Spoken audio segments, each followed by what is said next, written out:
बधाई देने के लिए श्रृंगार करके चल पड़ी। उन गोपियों के, उन बधूटियों के श्रृंगार का वर्णन श्री गोस्वामी जी महाराज करते। सहज श्रृंगार किए उठे धाई। वृंदावन में भी भगवान श्री कृष्ण प्रकट हुए तो गोपियों ने भी खूब अपना श्रृंगार किया। बधाई देने जा रहे हैं तो सज करके जा रहे हैं।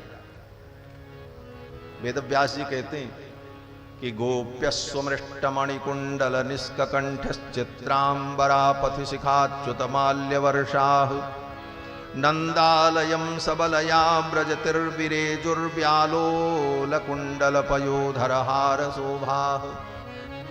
श्रृंगार करके सज करके बधाई देने के लिए जा रहे हैं। गोपियों ने इतना सुंदर श्रृंगार किया, किसके लिए? बोले भगवान के लिए।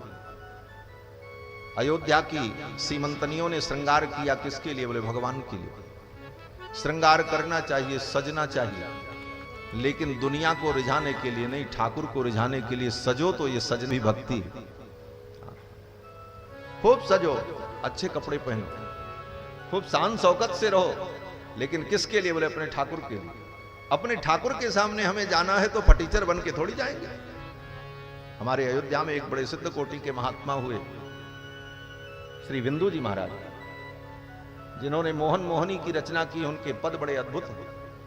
श्री विंदु जी महाराज बड़े शौकीन महात्मा महाराज, ऐसे दिव्य आभूषण श्रृंगार से सजे रहते।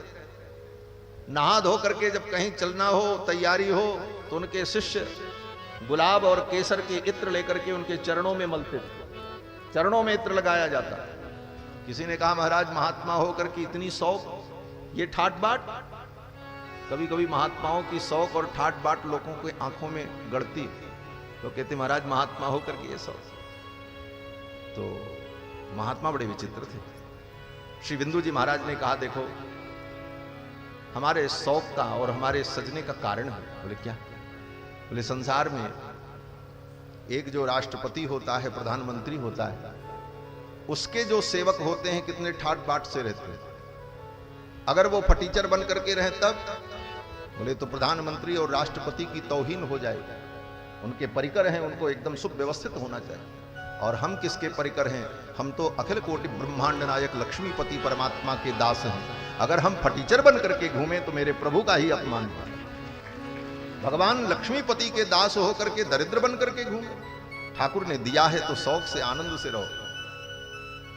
और बड़े शौक से रहते महाराज।